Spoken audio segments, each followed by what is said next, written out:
Hi, I'm Caleb Hildenbrandt, and I'm recording this as a video response to a series of interview questions Matthew Sherling sent me for Cutty Spot. Always enjoyed reading Matthew's blog and following it for a couple of years now, so this should be fun. Looking forward to this. I guess let's read the questions aloud that he sent me. First question, he says, "Tell those who may not know about your ebook, I Say These Things to You." Any other books I want to mention? Well, I Say These Things to You is a series of 100 image macros that I put out in the form of an ebook last summer, and have since then serialized and expanded on the I Say These Things to You blog and Tumblr presence where I Say These Things to You. Before that, I wrote the novella American Paranoid Restaurant, which was kind of an urban dreamscape, nightmarescape. And before that, I wrote the short story anthology This Is Not the End, which was a collection of mostly realistic, mostly pretty conventional short stories. So I Say These Things to You is a departure, definitely a big change for me, definitely the most non-book-like book thing that I've put out there. Second question. Matthew asks, how would you describe your approach to writing? Well, in the case of I Say These Things to You, I started using Twitter in April 2010, and by June of 2012, I'd written 2,000 tweets. So then I sat down and selected the ones that I thought would be most interesting, most amenable to being reformatted as image macros. And bits of other text got added in, and of course, the tweets got edited a bit, or multiple tweets. I would tweet multiple things and then consolidate them down into a single tweet or a single text. And in the end, I had an even 100 texts that I could superimpose on photos. And they were photos. Generally, photos I'd already taken, although I took a few specifically for the book. And my idea behind that was mainly to explore how the methods of flarf poets, the sort of aleatory random internet poets and microbloggers, people posting on things like Twitter and Tumblr and such, how those methods could then be used to create texts, poems, that were more formalist and structured than your typical flarf text, but at the same time still managed to suggest that kind of immediacy and really aggressively spontaneous quality that flarf has, and that makes flarf, what it is, makes it attractive. Next question. How much improv / how much editing goes into your writing? Well, the initial texts that I started from are all improv. They're all stuff that I just jotted out on my phone or something, while waking up or falling asleep or sitting with a cup of coffee, as I'm doing now. This is my second cup, so I'm probably going to be pretty rambly over the course of this. Going to ramble a lot. I should also just say I just literally finished writing a new novella like less than 10 minutes ago, so I'm still kind of like, ooh, scatterbrained, because just pen that final line of that first draft. So anyway, where was I? How much improv? Oh yeah, it's all improv because it's just stuff I just jotted off on my phone, falling asleep or whatever, or just in the moment.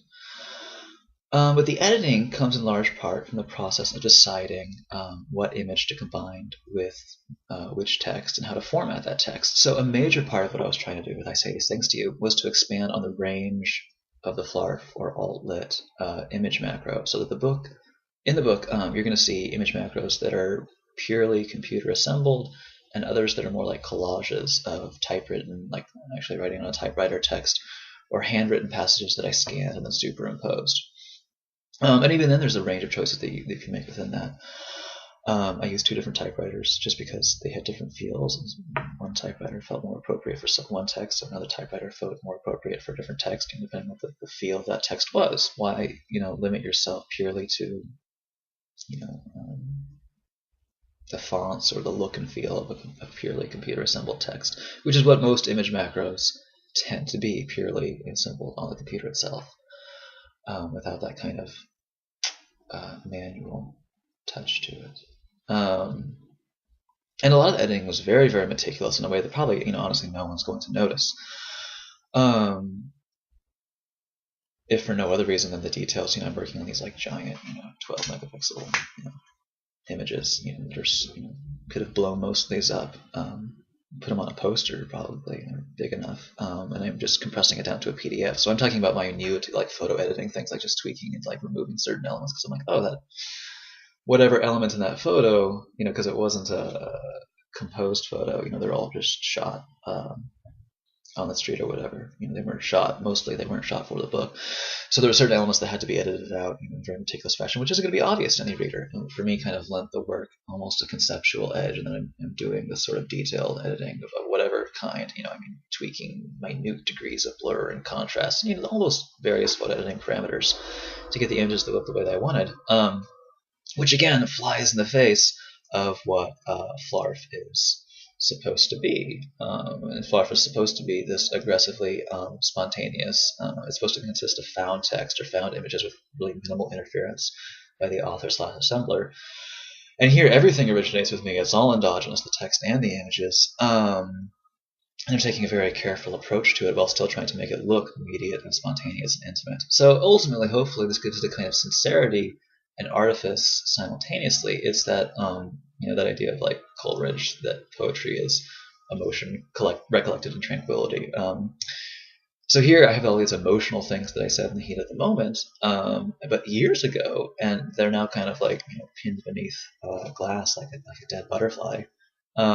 Most definitely, whatever moment that was is now gone and over with, but it's still interesting to look at in stasis. Next question. Tell us about one living and one dead writer that inspires you. I don't think I can narrow it down to one living and one dead. At the moment, my writing is very influenced by Sam Pink, Tao Lin, Nicholson Baker, people like that, people who look very, very closely at the world and the people around him, that kind of meticulous fiction. And my favorite dead authors tend to fall in that same category, even though they may be stylistically different. People like David Foster Wallace, the very underrated John O'Hara, or Henry James. Again, that kind of like just photographic fidelity to the world and the emotional realities of the people around them. At the moment, that's where I'm headed. As far as like the specific inspiration behind I Say These Things to You, I think I drew, I'm not sure if inspiration is the right word, but like I was encouraged to continue on the course that I had started on by examples of other people like Steve Rodenbuck, Gabby Bess, Heiko Julian, Casey Ashman, Dave Shaw, the sort of people you might expect in the alt-lit community who use the image macro as a vehicle. That sincerity, the overall tone of I Say These Things to You, outside of image macros, probably owes a lot to people like Ray Bradbury or Richard Bach, to be honest. I mean, that's kind of out there. But yeah, I mean, authors like that who prize that sincerity. Anyway, that was way more than two authors. Sorry. Next question. What's the first album I remember getting? Actually, I can tell you precisely. It was a generic cassette tape of Celtic music from Target when I think I was 10, almost 11. Most of the music I bought was pretty generic, and I don't think I bought an album you would actually consider an album until I was 15 or 16, and I bought a double album by a 7-piece Christian rock band called Petra. Next question. What's your favorite rapper and why? Don't listen to a lot of rap, but probably Diane Ford. I just really like Watkin Jones. His total commitment to the bit of pretending to be a redneck Afrikaner. It's this really wonderful piece of performance art. Not even the music, but just it's a performance art aspect. Particularly because Watkin Jones is doing these things that have the potential to be racially or sexually problematic, but which seem to manage to skirt that because he's completely sincere in his fakery. Again, there's that idea of sincerity combined with artifice or with distancing. Next question. How would I describe my relationship with the internet? When I see people asking that question, I feel that by internet, they almost always mean social internet, because one's relationship to a purely data-driven web is, like one's relationship to municipal infrastructure, running water or something. I can't imagine life as I know it without it, but I don't really think of it as like having a relationship with it, with a data-driven web. I don't have a relationship with Wikipedia. But the social web, relationship with the social internet, I guess I'm okay with it. I periodically deactivate Facebook for a few months at a time, and my Twitter account is on lockdown. It's private. So I'm not the most enthusiastic social networker. But still, I've really enjoyed actually the interaction that I Say These Things to You has brought to me. Following back people who follow me and seeing how the rhetoric of Tumblr is evolving, how Tumblr is this kind of interesting. I mean, it's a community, it's a subculture, but it's a rhetorical situation, which I find fascinating. Because it's not just, I mean, I was initially tagging my stuff all lit and looking at an all lit audience, but it's not just all lit people noticing my stuff. It's like tweens posting animated GIFs of Green Day and Instagram porn and vague quotes on pictures of hipsters and log cabins. They're writing this great never-ending poem, and some of them even seem to know it. They're self-aware of the kind of, I don't know, the ethos of Tumblr. And it's so much fun for me to be able to see what particular pieces of mine are being received and by who, and how, like how I tag it, affects that. Like I'll tag something instead of saying image macro or all lit, I'll tag it with, oh, whatever,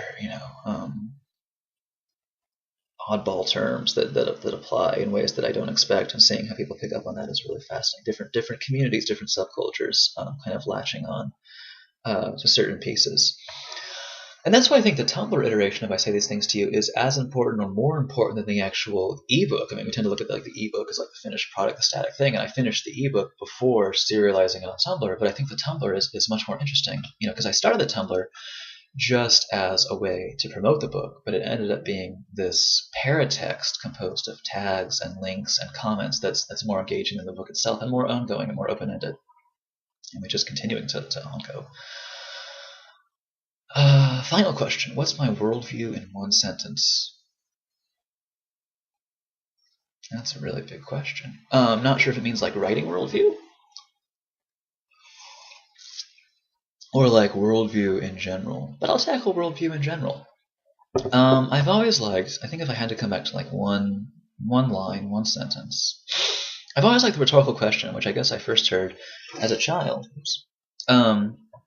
But the question is rhetorically, what more is required of you than to do justice and love mercy and walk humbly before your God? Which is obviously asked in a religious context, but I think the idea functions, it holds up really well outside of a religious context. The idea that the best thing you can do is to walk humbly, to be aware of yourself in context, to be aware of yourself and your actions as part of a bigger picture, as affecting other people. Insignificant in the overall scheme of things, but still somehow worth considering on a step-by-step level. Which, again, is what I Say These Things to You is about. It was examining the insignificant stuff, but, trying to situate it within the broader context, within the broader collection of texts being spontaneously issued by others. Anyway, okay. Thanks for listening. Thanks for watching. Thanks, Matthew, for this opportunity. See you guys around. Bye.